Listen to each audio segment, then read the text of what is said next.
नमस्कार, कैसे हैं आप सब ज़रूर बताइएगा। स्वागत है आपका मेरे चैनल में जिसका नाम है कविता। तो आज का जो मेरा व्लॉग है वो होने वाला है मेरे पिछले कल के दिन के बारे में, जिसमें मैं किसी गांव में गई थी। वहाँ पे एक फंक्शन था, शुकुद, जिसको शुकुद बोलते हैं। और शुकुद होता है जहाँ पे हम देवी देवता जो भी होते हैं आपके गांव के, उनको बुलाते हैं अपने घर में। उनको एज अ रिगार्ड बुलाते हैं। अगर जैसे किसी के घर में बेटा हुआ होगा कभी, या फिर किसी ने इच्छा रखी होती है, तो फिर उसके लिए शुकुद बुलाया जाता है। तो जो मैं कल शुकुद में गई थी वो था कि दो बेटे थे, उनके लिए शुकुद कराया जा रहा था। तो उसमें हम लोग मामे साइड से थे, तो हमको वहाँ जाना पड़ता है। और जो बच्चे हैं उनको माला वगैरह पहनाते हैं, गिफ्ट्स वगैरह देते हैं, या फिर मतलब जैसा भी अपने अपने गांव का अलग अलग कल्चर होता है। तो जिस गांव में मैं कल गई थी वहाँ पे सिस्टम ये था कि जो दो लड़के हैं और फैमिली वाले हैं वो जाते हैं मंदिर देवता जी को लेने। और फिर उस वक्त जो बच्चे हैं, एक बच्चा, दो बच्चे, जितने भी बच्चे हैं उनको माला पहनाया जाता है। उसके बाद देवता जी का आगमन होता है उनके घर पे। फिर उसके बाद जो कस्टमरी जो भी देवता जी से के रिलेटेड जो भी फंक्शन होता है या फिर जो भी कस्टम होता है उसको करते हैं। फिर उसके बाद सभी लोगों को खाना वाना खिलाया जाता है। एंड उसके बाद पूरी फैमिली जो है एक जगह पे बैठते हैं और सभी को माला दिया जाता है। बट वहाँ उस गांव में ये रिवाज था कि बच्चों को पगड़ी पाग पहनाया जाता है। पाग होता है एक पिंक कलर का कपड़ा जिसको ऐसे इधर बांधते हैं, जिस पगड़ी की तरह बांधते हैं, और हमारे यहाँ उसको भी पाग कहा जाता है। तो ये जो पाग वाला सिस्टम है ये सभी जगह पे नहीं होता है, क्योंकि मैंने कई गाँव में देखा आज तक जितने भी शुगुद हुए हैं उसमें ये पाग नहीं बांधते, पर जिस गाँव में मैं गई थी वहाँ पे पाग बांधा जाता है। तो आप इंजॉय कीजिए इस वीडियो को और देखिए मैं और कहाँ कहाँ गई थी, और फिर मुझे बताइएगा आपको कैसा लगा। और अपने गांव के शुकुद के बारे में ज़रूर बताइएगा, अगर आप किन्नौर से हैं या फिर आपके गांव में इस तरह का कोई फंक्शन होता है तो भी मुझे ज़रूर बताइएगा। मिलते हैं फिर आपको नेक्स्ट व्लॉग में। बाय।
मैं दिखाती हूँ आपको कामरू किला, और इसकी हिस्ट्री मैं आपको बाद में बताऊँगी। ये देखिए,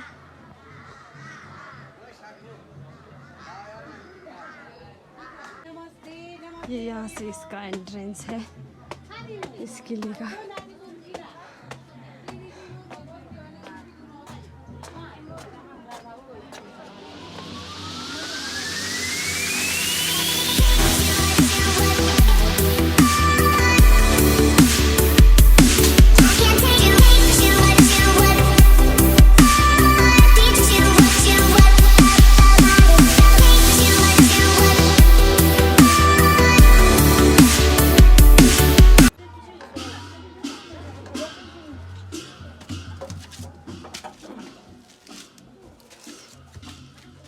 यहाँ पे ये बांधना ज़रूरी है, इसको कमर पे बांधते हैं।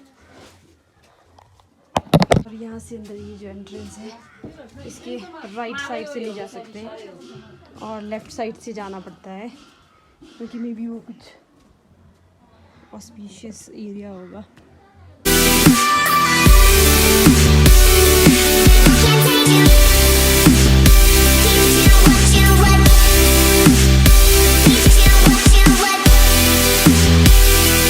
और ये यहाँ से दिख रहा है सांगला, बहुत ही खूबसूरत गांव। और ये गांव किसी परिचय का मोहताज नहीं है, सभी जानते हैं, सबसे खूबसूरत गांव। 121 राजाओं ने राज्य किया बताते हैं। अच्छा। तो क्या बोलते हैं, यहाँ से चलता था बे पहले राज तिलक यहीं होता था राजाओं का। राज की यहीं है अंदर। सबसे लास्ट राजा मुख्यमंत्री जो वीरभद्र, अभी उनका बेटा आने वाले तो थे, अभी आए तो नहीं। अगर राज तिलक यहाँ हो जाएगा फिर राजा कहलाएंगे, नहीं तो फिर इतने 33 कोटि देवी देवताओं का अंदर स्थापना किया है। हाँ, उन्हीं का पूजा करते हैं। 33 देवी।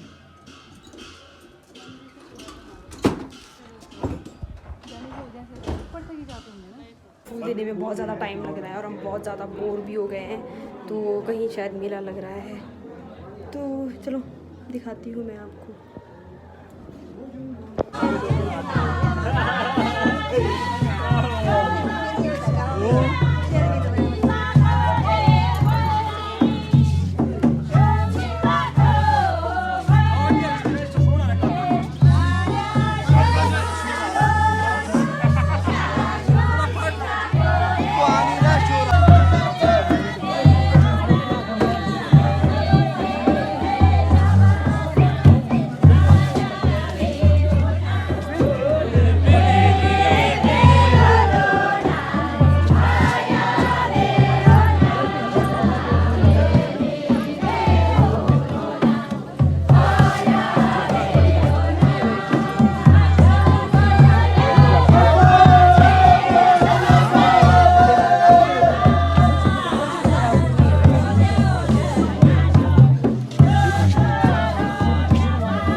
बच्चे हैं उनको ये पाग पहनाया जाएगा और जो म्यूज़िक सुन रहे हैं आप, इस तरह का वाद्य यंत्र बजाया जाता है।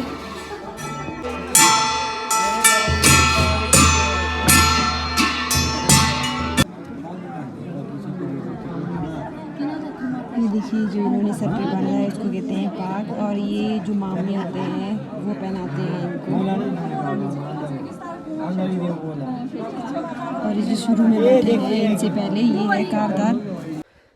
शाम का टाइम हो गया है और हमारे किन्नौर के फंक्शन बहुत ही ज़्यादा हेक्टिक होते हैं, ना उसमें खाने का टाइम होता है, ना किसी चीज़ का कुछ सिस्टम होता है, जैसा चला है वैसे चलता रहता है। एंड वैसे अभी हमें यहाँ रुकना होता है, जो मामे होते हैं और वो देवता जी को छोड़ने जाते हैं मंदिर, फिर उसके बाद मेला लगता है। बट मेरे सर में बहुत ज़्यादा दर्द हो रही थी तो मैं वापस जा रही हूँ।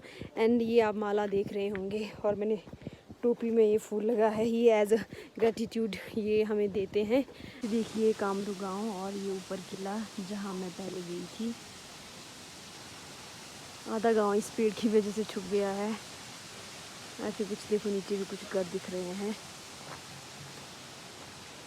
और रोड देखो ज़रा कितना खतरनाक है, ऐसे खड़े को चढ़ाई है।